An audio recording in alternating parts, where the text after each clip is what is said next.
Hello, everyone. Welcome to TD Board Gamers. My name is Dave, And I'm Dirk. and today we're going to do our 5 deck ideas for the upcoming Hulkling Hero, So Hulkling was released yesterday as of the time of this filming. the And article. yeah, the article was. Yeah, not he wasn't yet, but the article was. So we got a chance to see a few of his cards. We saw several of his form upgrades, but we did not see a whole lot of the uh, non-kit cards. So, but we did see cards that came in a starting deck. So got a little bit of an idea of how of some things we're going to do to upgrade that. But then outside of that, we've got decks in most of the aspects. I know I also had a Maria Recursion deck that I thought of that I mentioned whenever we did the review yesterday because I just wanted to see how many cards I could get into his hand on a turn. Okay. Um, Yeah, so I think Hulkling is pretty well diverse. So yeah, he can pretty much play any deck that I think at least any Avenger can do, because he is an Avenger as well. So I didn't see anything that screamed specific that the aspect cards would help modify. So like I made an aggression and a justice, and they're kind of typical aggression and justice.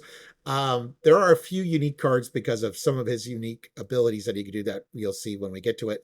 But for the most part, it's almost a deck that you could plug almost any deck for any hero, and Hulkling would shine in it, any yeah. Avenger anyways. Um, Yeah, and that's the same thing. I mean, these deck ideas that we've got, because we haven't seen enough from him to give us an idea if there is going to be something very specific to him. I think we kind of just we for each of them we've kind of picked one of his forms or one of his his form upgrades or shape shift upgrades that we liked that is going to kind of be the primary focus of that deck. I think is kind of what we did for most of them. The basic one doesn't really kind of do that. It kind of allows you to well, play into him a little bit yeah, there, but we'll get to we'll him. talk to that. Yeah, because there are a couple of his events that they showed that I definitely threw in some Yes. cards for. But first of all, let's review Hulkling here. So his alter ego is Teddy Altman. Teddy Altman is a Kree and a Skrull. He's got 4 recovery, and you cannot have more than one shapeshift upgrade in play. And it is notable that this is on the alter ego side as well, because there is at least one of them. There is one of them that affects the alter ego. That has an effect in alter ego. But as an action, you can search your deck and discard pile for a shapeshift upgrade and add it to your hand. Limit once per round. And of note, his hand, he does have 13 hit points, so they did keep that in mind. He's one less than the 14 club, so you can't use those cards on him. But he also has a hand size of 5 in hero form, or in alter ego form. Okay. Then Hulkling is a 1/1/1, but watch out for that. You'll see there's that doesn't matter so much. Kind of like Quicksilver. Quicksilver is a 1/1/1, but you're like, oh, low stats. But he's an Avenger Kree scroll, chosen shape. Forced response. After a shapeshift upgrade enters play under your control, discard each other shapeshift upgrade you control and ready Hulkling. And he's still a hand size 5. So he's a 5 in alter Yeah, ego so and a 5 in hero. he's the first one that I think we've had that is the same in both by default. Yeah. So Yeah, I mean, like Doctor Strange or yeah, the others can Mystics do can it, get it. Yeah. but he does it by default. I mean, he doesn't need any additional cards to do it. Yeah. All right. All right, so the first of his shapeshift upgrades that we've got here listed, there are 4 of them. First one we've got here is the Hulk shape, so it's a 2-cost upgrade. I believe they're all 2-cost upgrades, but this one, when he's in this form, he gets +2 attack, +1 defense. And then after you play an event, you can exhaust this card to deal 2 damage to an enemy. And of note, it does provide 2 strength resources. Yeah. Yeah. So you can only have one shapeshift form out. And so if you like the form you're in and you draw another shape, well, then it's a double resource Yeah, card. they all cost 2. They're all upgrades, and they all Well, I should say they all provide 2. provide 2 resources. Not all of them are the same, though. Yes. All right, the second shape we've got is Imitation Shape. It's a 2-cost upgrade. This is the thwarting one. Shapeshift, Hulkling gets +2 thwart, Force Interrupt. When an enemy would attack you, it schemes instead. Hero response, after you play an event, exhaust Intimidation Shape and draw a card, and it provides 2 Bintel. And important note is this works similar to, like, say, Nick Fury's Stealth Suit. because the enemies would attack. So any of your decks that you built for Nick Fury, where you wanted to concentrate on stealth suit, this would, Hulkling could probably pull it off as well. Yeah, but this also is if you are in alter ego form and an enemy, because there are a few ways that an enemy can attack you in alter ego form, he is still going to scheme with this if you've got this one out. Yeah. Yeah, that's true. If it says even in alter ego, yeah, that's true.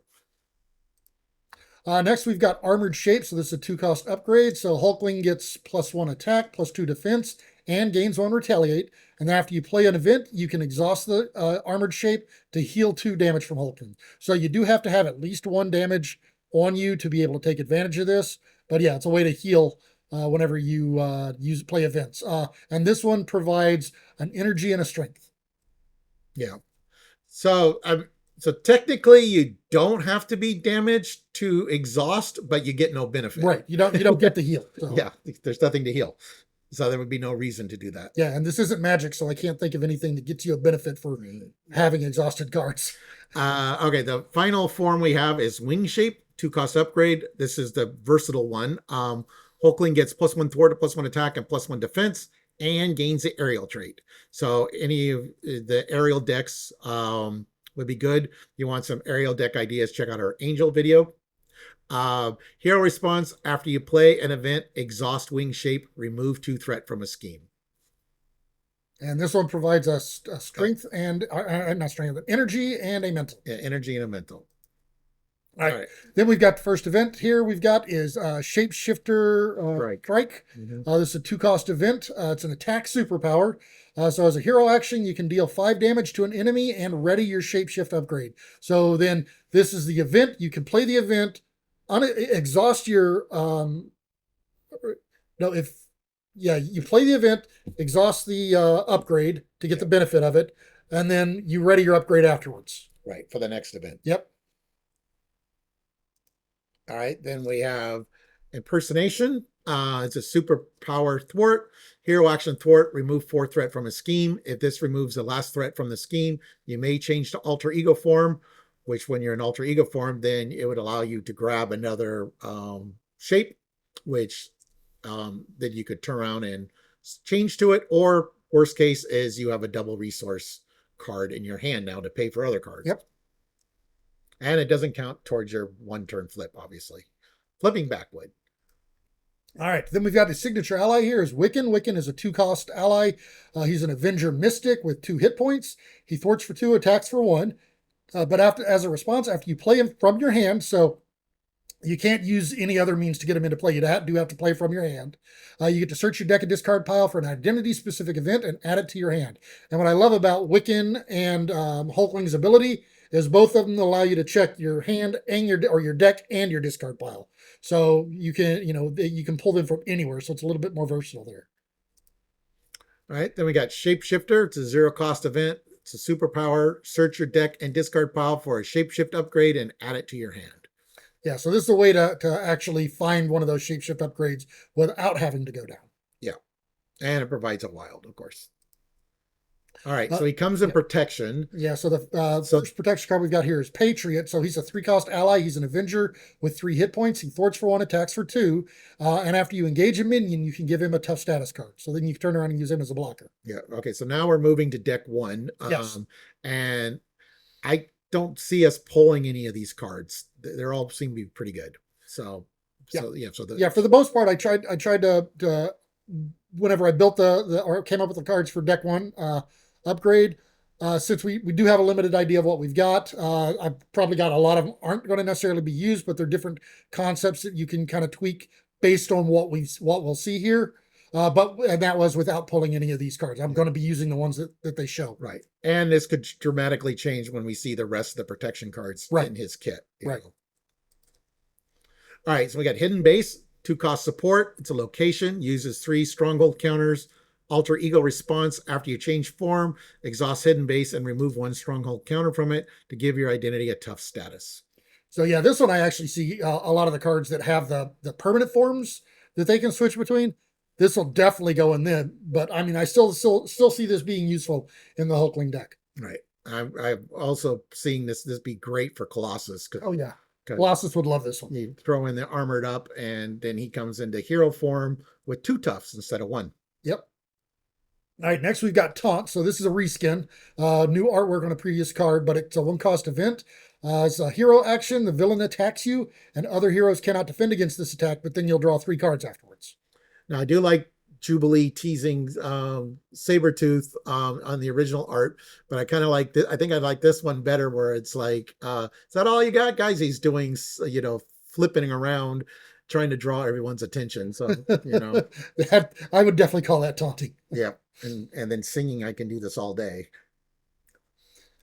All right. Speaking of, the next card we got here is I Can Do This All Day. It is a one-cost event, defense event. When an enemy attacks, you declare your hero as the defender without exhausting them.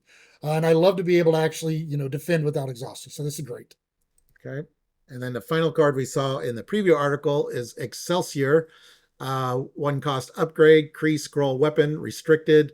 Response. After your hero defends against an enemy attack, spend an energy resource, deal 2 damage to an enemy. So this is very similar to the Nova ally that we had in protection, except for it only costs 1 instead of 4. And Nova is when an enemy initiates the attack, you spend the energy resource to do 2 damage. And then after you defend against the attack, you can spend another energy to deal 2 damage to an enemy. So you could technically do 4 damage if you combine those 2 cards. Well, let's hope you took your Wheaties because that's going to require a lot of energy. Yeah. All right. All right. So now we're going to show some other cards that Dirk wants to add to the deck. So, and again, like I said, I'm definitely not going to probably use all of these because we're just trying to do an upgrade to the starter. But because we've got limited knowledge of what he's got, these are some different ideas that I had. So the first one I thought that's almost certainly going to be added to it is Brother Voodoo. So Brother Voodoo here is a 3-cost ally. He's an Avenger Mystic with 3 hit points. Thwarts for 2 attacks for 1. He does take 2 consequential when he thwarts, but he is in here for his responsibility, which is after he enters play, you get to search the top 5 cards of your deck for an event card and add that card to your hand, then shuffle your deck. So this one, it does not specify whether it has to be a hero event or aspect event. So you can choose either one of the hero or aspect cards in this. And like I said, this is going to kind of depend on how, what the rest of the cards that turn up coming in this kit look like. But at least in this initial thought, this might actually go for the protection cards more often than his cards, but we'll see. Next one I've got here is basically she's just a cheap ally. So the concept of this deck is, I'm actually using, let's see here. We've got it somewhere over here. I wanted to use primarily his armored shape. So this is the one that we're looking at. So since this is the one that whenever he uses an event, he gets to heal. So I'm actually looking at, I might try to stop some of the events, but I'm not doing a perfect defense. I'm probably actually sitting here and the plan is to actually take the hits and then heal them up. So, either by using events or using other cards to heal them up. But if I might turn up getting a little bit behind or whatever, taking a little bit more damage than I need to, or I need to block for somebody else and I'm exhausted because I haven't had a chance to ready yet. So that's what Clea's in here for. She's an inexpensive ally that can block. She costs 2. She has 2 hit points. She's a mystic. Thwarts for 1, attacks for 1, but her ability is whenever she's defeated, you can shuffle her into her owner's deck. So you kind of put her out there. She's your backup plan. So then if you need to use her, you throw her in there to block for somebody, and then she can come back to your hand. So you can play her again, get her back out there, get some more use out of her. Next card we've got here is, so this is one, Defensive Energy. This is one that I don't tend to use it a whole lot, but I did think that it actually fit the Hulkling deck really well. So this is a wild resource, but whenever you spend this resource to play a defense event, you get to draw a card. So you're going to be playing a lot of defense events in this deck. Like I said, most of them aren't to actually defend or to heal or prevent damage, but you're going to be playing quite a few of them, so then you'll get to draw additional cards with it whenever you do that. The next card we've got here, and actually it's 2 of them, I threw in both Dr. Sinclair and the Night Nurse. And kind of the point there is These are not in here as much for the healing on them, although they do both heal. But both these also have the ability to remove a status counter. So you're using your basic abilities a lot with the Hulkling character, so it benefits you not to be stunned or confused. And then these have the added pluses; they can heal you a little bit if you need to do it as well. But if you play both of these, then you can do it regardless of which form you're in, whether you're in Alter Ego or Night Nurse. Alter Ego is probably the better one because she doesn't have counters on her, but she does cost a resource to use. But so that's kind of why I had them in there. The next card I've got here is Momentum Shift. Now, Momentum Shift is in here, back to the healing theme here, is it's an attack event, a 2-cost attack event, but you can heal 2 damage from your hero to deal 2 damage to an enemy.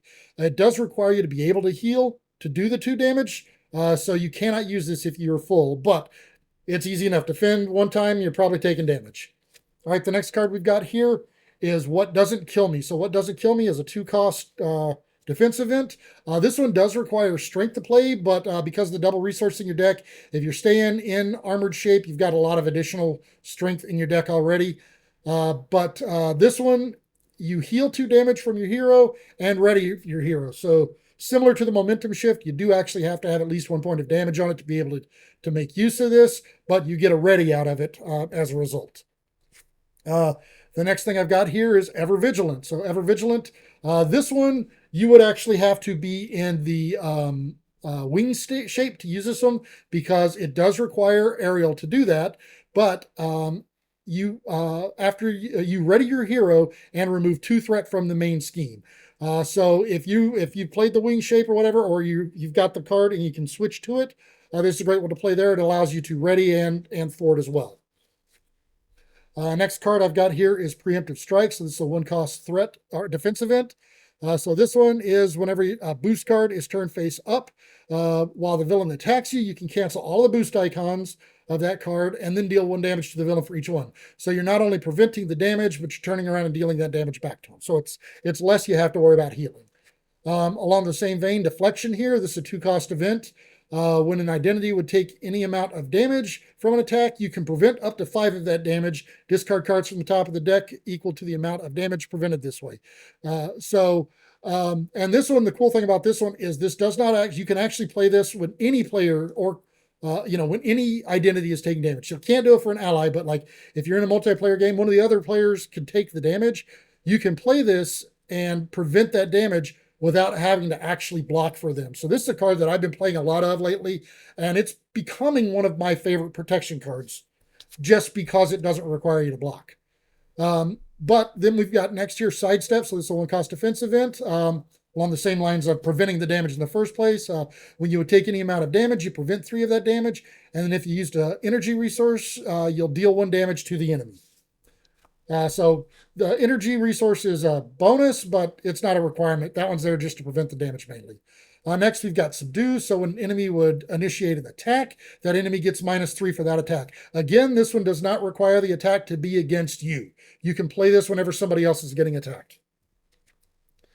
Next here, we have got Anticipation. So this is a 1-cost upgrade. It's a preparation card, max 1 per player. But when you engage a minion, then you can discard this card and ready your hero. So this is a way that you put it out there until you get a minion engaging you while you're exhausted, and it gives you that ready so that you can activate. Next, we've got Perseverance. It's a 1-cost event. After you change form, you give your hero a tough status card. Now, this one's in there because I anticipate changing forms with Hulkling a little bit more because of the impersonation card. You're going to be removing the threat, using this to go down and swap forms if you want to, or get yourself another resource, and then you play the Perseverance whenever you flip back up during the same turn. All right. Next is Desperate Defense. This is an old classic, 1-cost attack event, but not attack, 1-cost defense event. But whenever your hero defends against an attack, you get +2 for that defense. And if you take no damage, then you can ready your hero. So, of course, armored shape, you're at a 5 base defense. So there's a good chance you're going to be able to stop a lot of the attacks out there. And if not, like I said, you've got other ways in the deck to kind of boost up the protection a little bit. You didn't put an armored vest in? I did not put an armored vest in because I don't know what else is coming with. But I mean, it's an armored vest is probably going in there, but I did not necessarily pull it and put it in deck. Here, I don't think I did. No. All right. Next, we've got Indomitable. So this is a one cost upgrade. That's a condition, but after your hero defends, you can discard this card to ready your hero. Again, this is one you put out there and you leave out there until you don't have another way to discard. Then you'll discard it and ready. Uh, this is probably my one of my lower options on my choice tree because it's not as predictable and you don't have any way to control when it's used. But it could still go in there, so I thought it was worth mentioning because it's a very good card. But it is a 3 cost upgrade. Comes in with 6 energy counters on it, max 1 per player. But whenever you would take any amount of damage, instead you remove 1 energy counter per point of damage, and you prevent that much damage this turn. And then discard it when it's done. Like I said, it's probably the bottom because you can't really control it. So there might be times when you don't necessarily want to use them because you want to be able to have a point of damage or so to heal. So we'll have to see if that one makes it or not.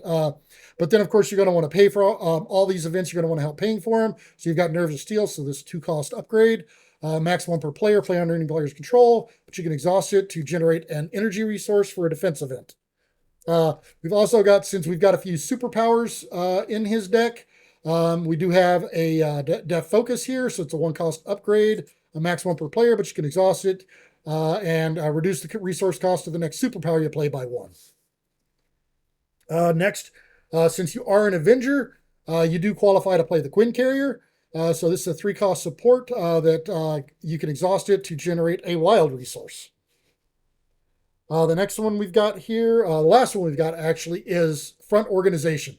So this is a 0 cost support. You play it under any player's control, max 1 per player. But whenever an encounter card effect would cause you to discard a card you control, instead you can discard this card instead of that one. And this is in here. I mean, yes, it's great to save your supports and your upgrades, but this is, since you want to be able to control what form you're in, this is here primarily to protect your shapeshift upgrades. So those are kind of the cards that I thought, and like Dave mentioned, an armored vest is probably a very good add to this. Like I said, I didn't pull it because I don't know what all it's coming with, but that is a good one that's probably going to go in there as well. All right, and that was deck 1, modifying the precon. All right, so for deck 2, I came up with aggression, and like I mentioned before, that nothing super, spectacular Wrong way. about that. I'm probably in this deck. I'm mostly going to stay in Hulk shape, probably. And that's kind of what the purpose of this deck is. Although there are some cards that you would require you to be wing shape, but for the most part, it'll be Hulk shape. So the first card I got here is Bring It. Max 1 per phase. Draw 1 card for each minion engaged with you. You are an Avenger, so you could play Browbeat. It's a 2 cost event. Play only if your identity has the Avenger trait, which you do. Deal 2 damage to the villain and deal X additional damage to the villain to a maximum 3, where X is equal to the villain's stage number. So in a regular game, you're dealing 3 and 4. In a if you're playing an expert game, you're dealing 4 and 5. Right. Now this, if you're playing with, that don't have stage numbers, like ABs, then this card would not. You would not want this card in your deck. Yeah, because I think they just count them as stage 1. No, they count them as 0. Actually, it's that 1 card, like White Tiger, that says specifically you get 1. Okay, then we got he's got lots of double resources because the other forms that you're not using provide at least 2 resources, so you could easily play Clobber twice in a turn. Are you looking at playing the double resource or adding additional double resources to the deck? Or are you going to go with? Yeah, I will. There's the only hero that I don't usually use the strength energy genius is Jubilee, at least currently. All right, so it's Clobber costs 2. Hero action attack, deal 3 damage to an enemy. If this is the first card you play this round, you can return this card to your hand. So you can turn around and play it again. Or use it for a resource. Use it as a resource. Okay, so here's the why I would have switched to wing shape. And I could throw in more aerials, but I didn't really throw in a lot of aerials. But so we got wing shape here. Hulkling gets +1 to thwart attack and defense and gains the aerial trait, which is required for dive bomb. Play only if your identity has the aerial trait. Deal 7 damage to an enemy. Deal 1 damage to each other enemy. And alongside that, um, Imitation Shape provides 2 mental. So that would help. Where did I put it? Oh, that would help pay for Hone Technique because it requires 2 mental to pay for it. And when you play an aggression attack event, if you pay for this attack using at least a mental resource, then you can increase the amount of damage that event deals by the printed cost. And the printed cost is 4. So that makes dive bomb an 11 and 5. Yeah. And then I have ways to increase that even more. But we'll go over that. Then we got full body charge. So this deals 8 damage. Deals 8 damage to an enemy. And if your hero's remaining hit points is less than half of your hero's starting hit points, the attack gains overkill. All right. And if you use that one with Hone Technique, that one's a 12. Yeah. Then we got get over here.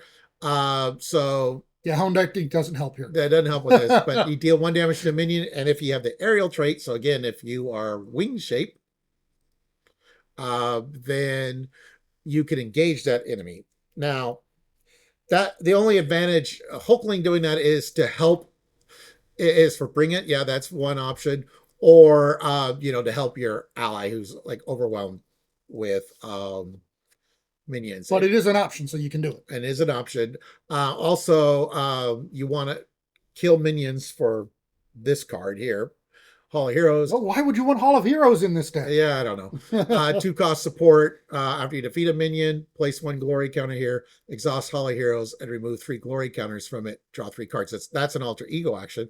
So one kind of fun thing with him is if you play impersonation and you're able to remove all the threat from a scheme, then you can flip to alter ego, and then you can cash in on Hall of Heroes to draw 3 more cards before you come back. Plus you draw an extra shape change, whether you're planning on changing or not. Yeah. So you get an extra card there. Right. So you're coming up with 4 extra cards. Right. So yeah, I mean, the Hall of Heroes, that's one of the biggest problems I tend to run with it is you run into a lot of times where you get counters on it and you've got no way to flip down to use it because you need to stay up. So this actually gives you the ability to flip down and back up at the same turn. Love this combination. Right. And hopefully on that same turn, you have this card in your hand. That's even better. So it's a 0 cost event. Search the top 4 cards of your deck, 7 instead if you're an alter ego, for an attack event, and add that card to your hand. Shuffle your deck. So now you're coming back with 5 extra cards, and it does not have to be an aggression event. So it could be this shapeshifter strike even, which is nice. All right, now back to some more events. So we got melee here, costs 3. Deal 3 damage to an enemy. Deal 3 damage to another enemy. Relentless Assault. Deal 5 damage to a minion. And if you paid for this card using a strength resource, this attack gains overkill. It costs 2. So obviously I would have a Martial Prowess in this deck. It's a 2 cost upgrade. Play under any player's control. Exhaust Martial Prowess. Generate a strength resource for an attack event. Skip that for a second. This card, aggressive energy. When you spin this card to play an attack event, that event deals 1 additional damage. So this is a kind of a way to even increase like dive bomb and any other events from his kit. And you're playing with stats quite a bit. So I just threw this in because I thought it was fun. So this is a 1 cost upgrade. It's no, I'm mad.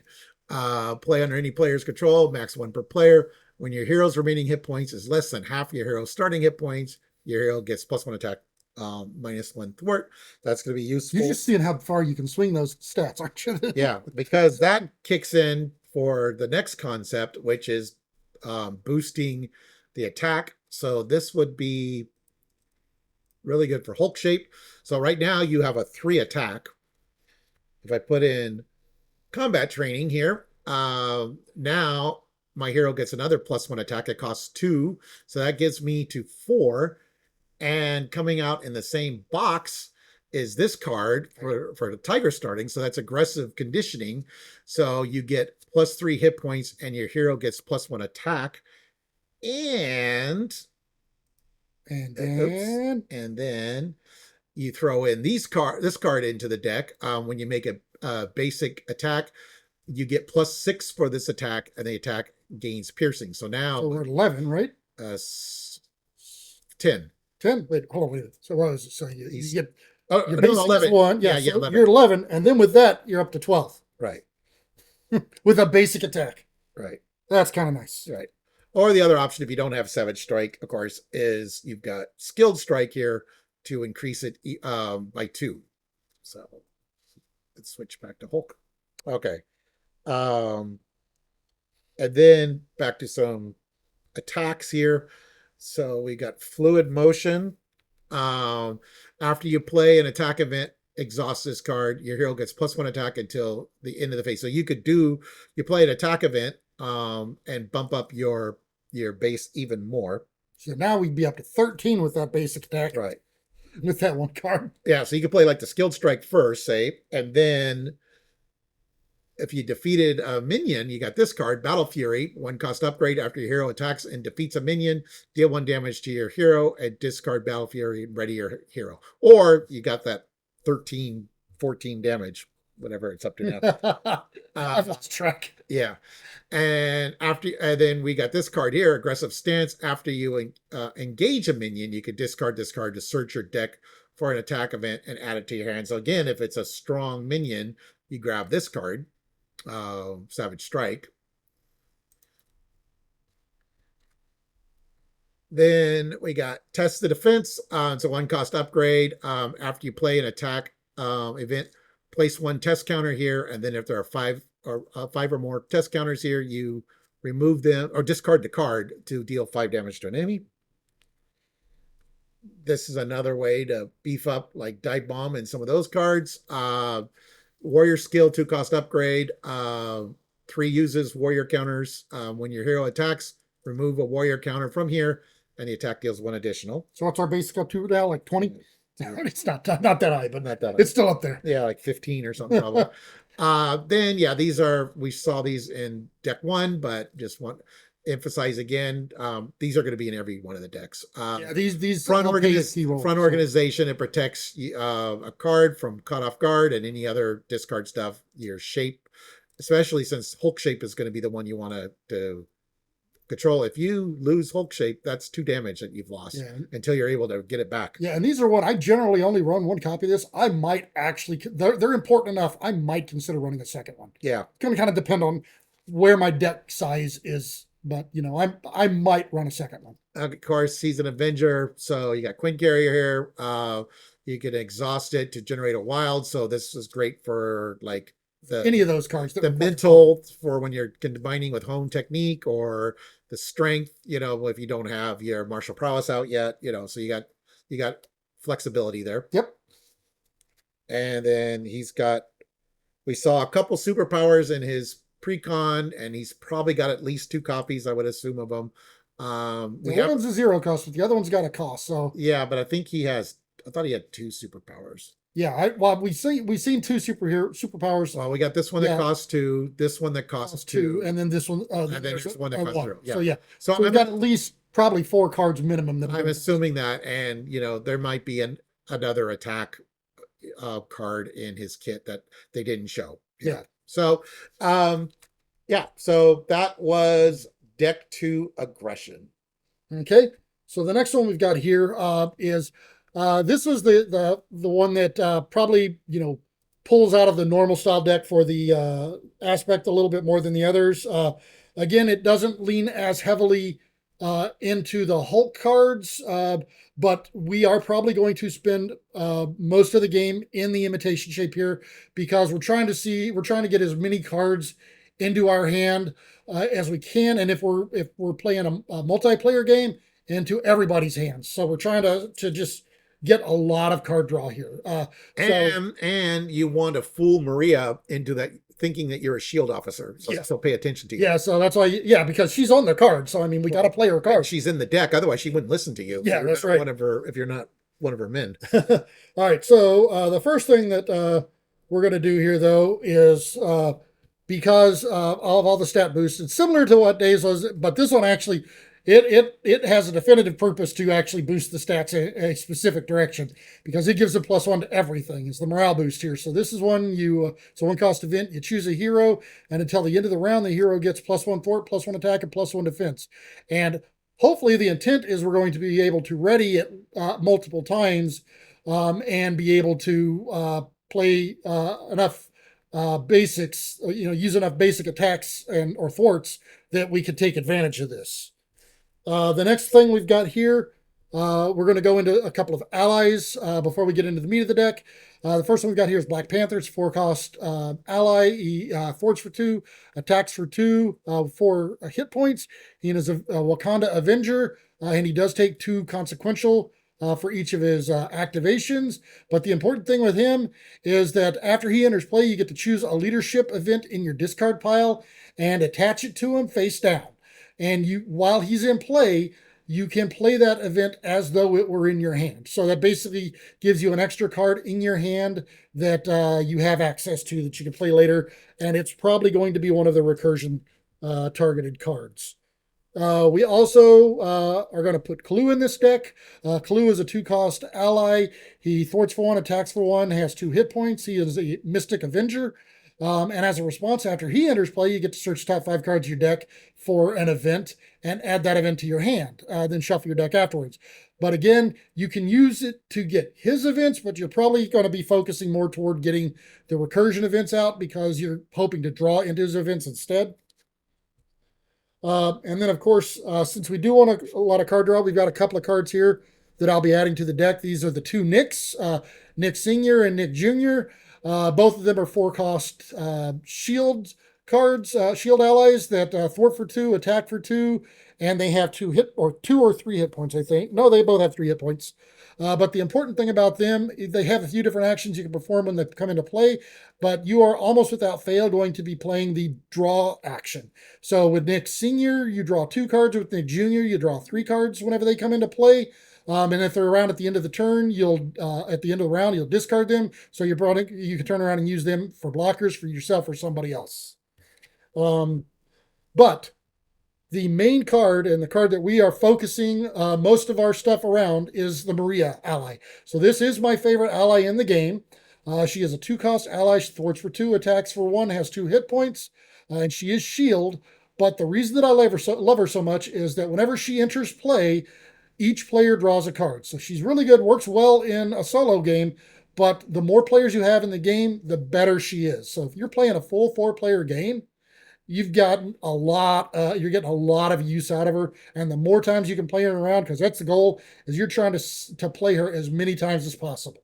Along those lines, well, once she comes out, of course, to be able to recur her, because that's the way you're going to be able to play her multiple times, is you have to have ways to get rid of her. One of the simplest ways the first one we've got here is Last Stand. So this is a 0-cost event. It's a tactic that whenever, as a hero interrupt, whenever an ally you control attacks, it gets +3 for that attack. And then after the attack resolves, you discard that ally. So that actually makes Maria attack with a 4. So you can use this on the first activation if you have no way to ready her. Attack for 4 and then discard her, and so she's in your discard pile for recursion. However, we've got other ways to do this as well. We have you got this. This is a 1-cost event. So after you exhaust your hero to make a basic thwart or attack, you discard an ally you control and add that ally's matching power to your hero's power for this use, and then ready your hero. So I do like this one probably a little bit more because it's a little bit versatile. You can do it with a thwart or attack, and because it's the cost, so Maria costs 2, so you can add 2 to your hero's basic thwart or attack and then ready them afterwards. So you're going to get an additional activation out of them. You also have Save the Day. Save the Day is a 1-cost event that you can discard an ally you control, remove threat from the scheme equal to that ally's printed cost. So again, you just discard Maria and you remove 2 threats. Noble Sacrifice. This one is a one-cost event. As a hero action, you discard an ally you control, heal damage from your hero equal to that ally's printed hit points, and give your hero a tough status card. Again, Maria has 2 printed hit points. Regardless of how many she actually has, it's the printed ones that matter, so you're healing 2, and you're giving yourself a tough status card. We've also got Go Down Swinging. So this is one that you can discard an ally you control and deal damage to an enemy equal to their printed cost. So similar to the previous, to one of the earlier ones, but with attack, you deal 2 damage to the enemy and discard Maria. Of course, if you're discarding her, oh, actually, no, before that, ways to ready her. So now those are ways that you can just get rid of her if you need to. Preferably, though, you're going to want to ready her, use her at least once and then ready her before you do that. So ways you can do that is the classic way to do it, and the way that I used to always lean heavily onto was get ready. This is the only way you really had to do it for a while, as a zero cost event, and it simply readies an ally. So you play Maria, you use her once, ready her so that you can use her a second time, and if you've activated her twice, then her consequential is enough to take her out. And then she goes in your discard pile. I used to run 3 of these. Now I'm probably only running one that's as a backup, because this is the primary way I'm doing it now. Command teams, and I will run 3 of these in a deck.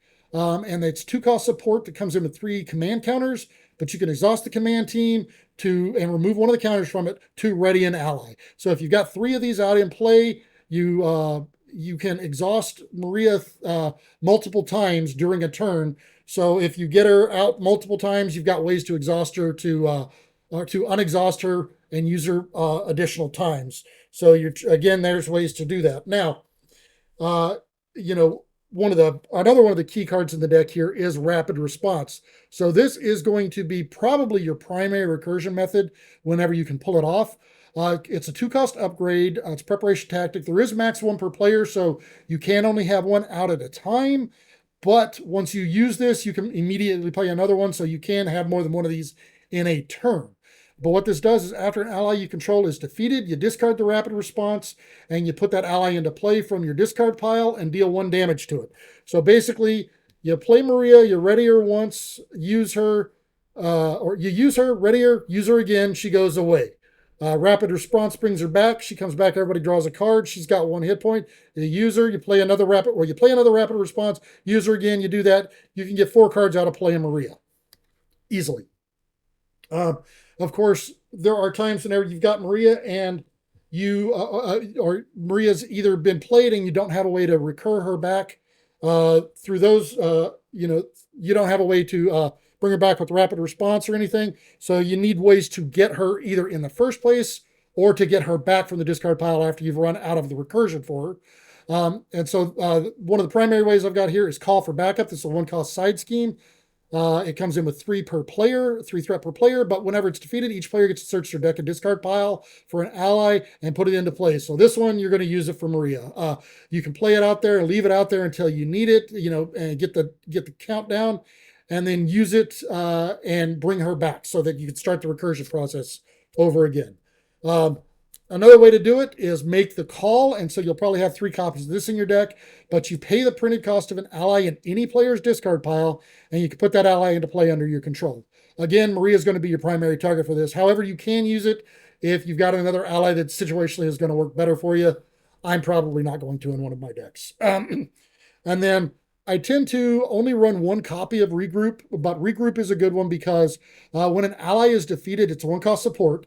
When an ally is defeated by an enemy attack, you get to return it to its owner's hand instead of discarding it. And then at the end of the round, this card, you discard this card. So you do have to take advantage of it the round it comes out. But the great thing about it is whenever you play it, you play it whenever there's a few allies out on the table. Let especially allies that are running out of uses look like they're going to die because either from consequential or from blocking or something. Well, actually, you don't want it from consequential because it does have to be for enemy attack. So you use, whenever you got several enemies or allies out there, you use those for blocking, and because this affects every player's allies, and those players get them back and can recast them again later. So it's a way to get back all of your allies. And with Maria, it starts the recursion process over again. So that's kind of just the grab quick and those dirty. cards for a second. Oh, and of course, then I have Yeah, these three cards are and going to go in we the deck as talked well. about them before, so yeah. Yeah, same three cards are going to go in this. Leave it up for a second. Oh, leave them up? Yeah. Okay. All right, so that was deck 3 leadership. So now deck 4 is justice, and I'm going to mainly be in the intimidation shape. And yeah, these 3 cards, like we mentioned before, would be in the deck. So you can pull those out. So this is a typical justice deck, but I could also see building like a Nick Fury stealth suit style deck, but I didn't do that for this. But that's another option. All right, so the first card I got here is Crisis Averted.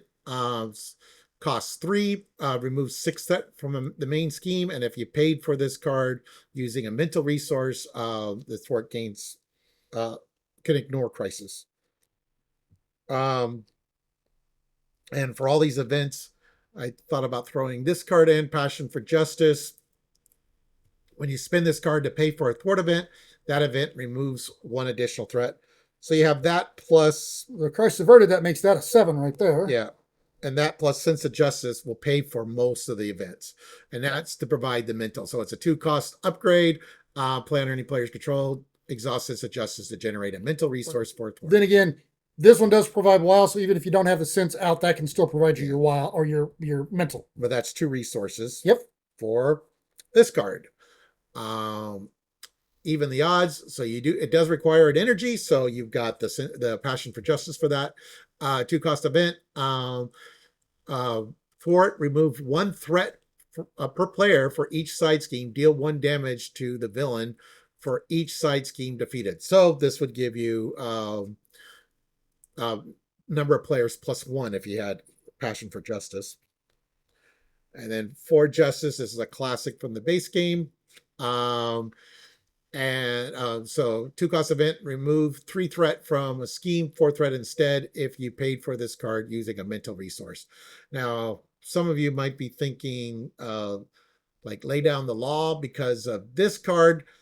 I probably would not add that card because that would require a perfect storm of, having that. This is really the only way you're going to, I think, flip in the middle of the turn. So I probably would not have lay down the law. I would just keep with 4 justice. This is a card I very rarely play. Great responsibility. When any amount of threat would be placed on a scheme, you take it as damage instead. So with the imitation form, we got a lot of enemies that are scheming, and the fact that he has 13 hit points made me think that this is good. And if I kind of want to lean on that, then I'd probably put an endurance in the deck as well. Well, and the other benefit though is you've got the card that allows you to flip down. Right. So you'll turn around and use that as a thwart because you've prevented thwart from going on. So it puts that a little bit easier to pull off. Yeah. Because you've prevented thwart already. So you can go down, heal it if you need to, and remove some more. Yeah.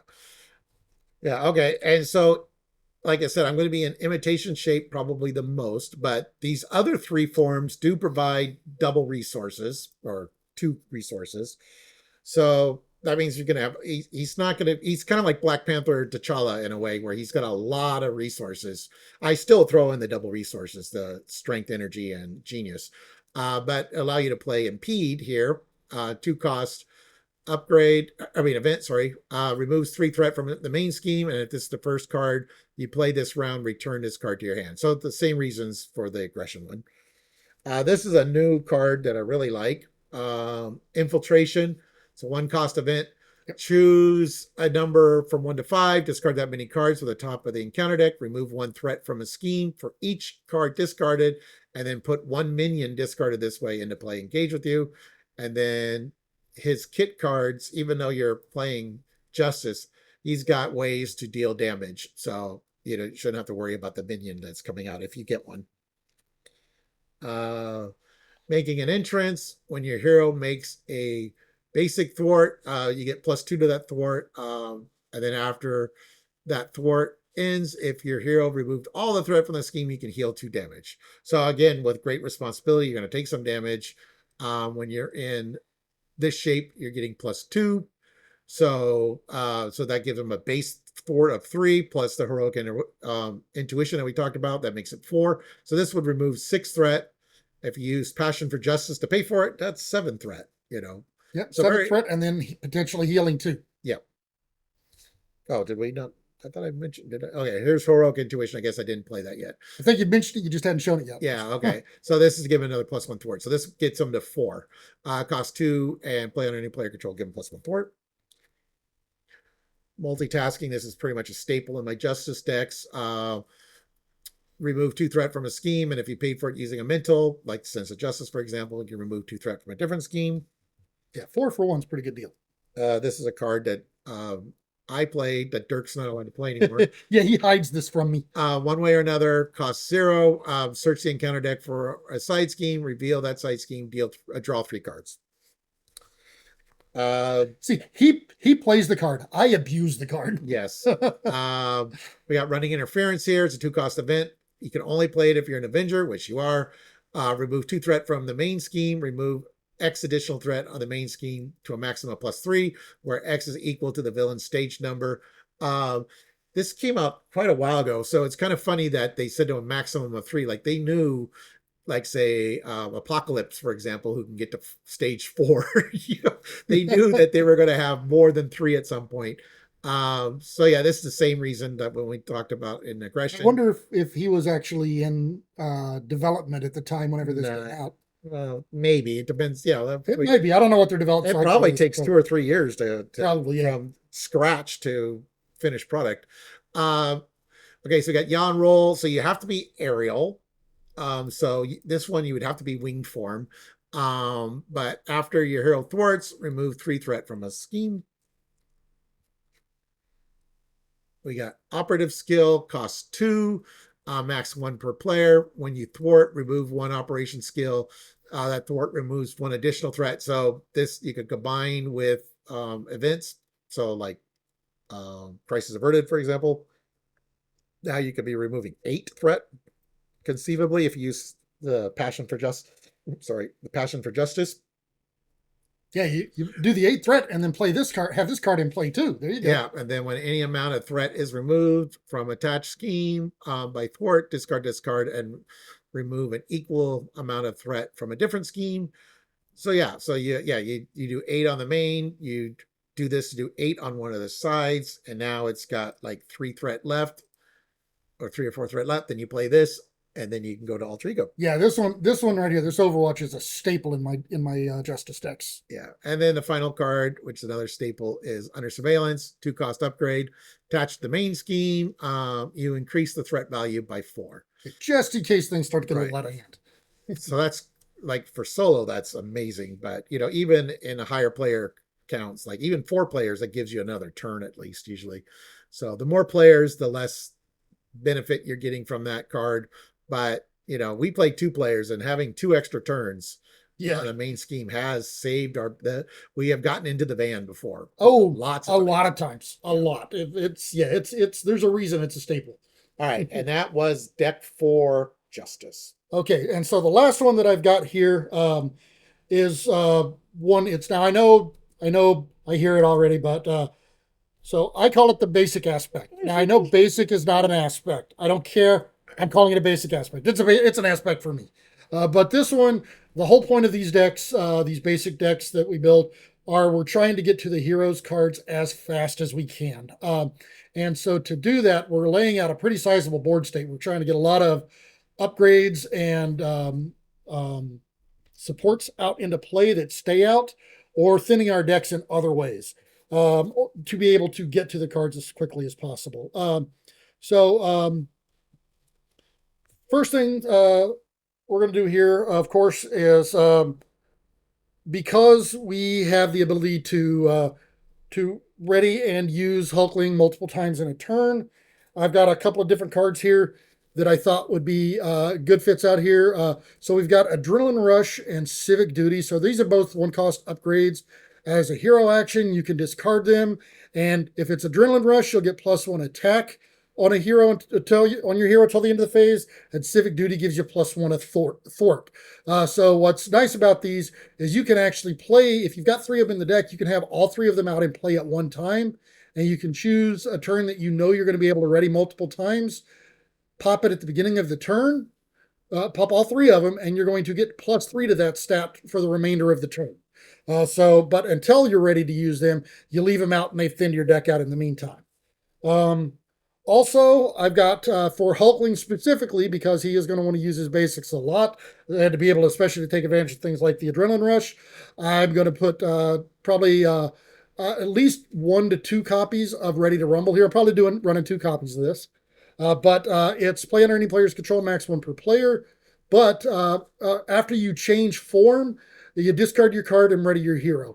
Now, the thing is with this, because of this impersonation card here that we've actually still got up, I haven't changed the card, because the impersonation that allows you to go down and then come back up, that is why I would probably run 2 of them in this deck. Normally, if I run this, I'm only running 1, but I'll run a second one here just because I want to be able to take advantage of the impersonation and the getting to go down there. I'm also going to be running Tenacity here. So Tenacity, this is a 2-cost upgrade. You can spend a strength resource and discard this card to ready your hero. So here, if I've got the room in the deck, I'm probably running 3 of these. I do try to make these 40 card decks. Whenever I'm doing the basics, I really will rarely go over 40 cards on a basic deck. I don't have that problem with other aspects, but with basics, I'm trying very hard not to. So depending on where my count is, I might be running 3 of these in the deck if I can, because I do want to be able to ready with Hulkling and use his ability as much as I can. Another card that helps to thin your deck because you're not only getting a card out in play, but it allows you to draw an extra card every turn is the Avenger Mansion here. It's 1-cost support. It is 4, so it's probably, I think it's the priciest card I've got in the deck. But you've got a lot of double resources. You can afford to pay these. I am probably running it the doubles, all 3 of the strength, energy, and genius in this deck. So these are things that can help to pay for this easier. But then again, once per turn you can exhaust it, choose a player. That player gets to draw a card. I've also got Helicarrier in here. Helicarrier standard comes from the base game. It's a 3-cost support. Shield location max 1 per player, but you can exhaust it. Choose a player, and they reduce the resource card of the next card they play this turn by 1. So it helps you play things a little bit cheaper. And then, so I've got team building exercise in here. This is one that may or may not stay in the deck. Part of this is I want to see some of the other cards that he's going to get into his kit. As it sits right now, it's probably not staying in the deck with what we've seen, but I do tend to use a lot of the times in the decks, so it may still find a home in there yet, depending on what we see in the rest of his kit. I've got Depth Focus, though. This is another one that tends to make it to most of these. And because we've got the superpowers, it's definitely making it into this.